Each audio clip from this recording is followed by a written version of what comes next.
بص يا صاحبي، لو دخلت أي مكان دلوقتي هتلاقي في كلمة واحدة بقت بتتكرر كتير أوي الفترة دي، وهي الذكاء الاصطناعي.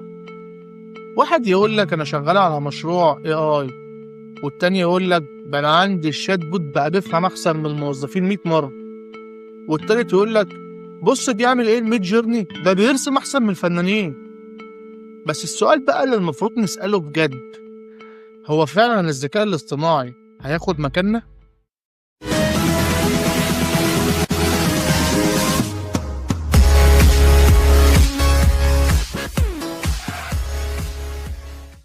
بص بقى يا معلم، الذكاء الاصطناعي ده أصلا مهوش حاجة جديدة، ده من التمانينات وهم بيشتغلوا عليه عشان يخلوا الآلة تفكر زي الإنسان.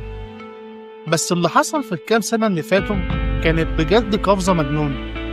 الذكاء الاصطناعي بقى بيفكر ويكتب ويرسم ويبرمج ويعمل صوتك ويقلدك، وكمان يجاوب مكانك في الامتحان. يعني حرفيا بقى معاك مساعد ذكي بيرد عليك بسرعة من غير مرتب ولا اجازات. حلو قوي الكلام ده. امال فين المشكله؟ المشكله ان الناس بدات تقلق وتخاف. المصممين خايفين، والصحفيين مرعوبين، والمبرمجين بداوا يعيدوا ترتيب حساباتهم من تاني. الناس بدات تقول ان المكنه خلاص هتاخد مكان البني ادم، بس ده مش حقيقي. الذكاء الاصطناعي هو مجرد اداه وليس بديل.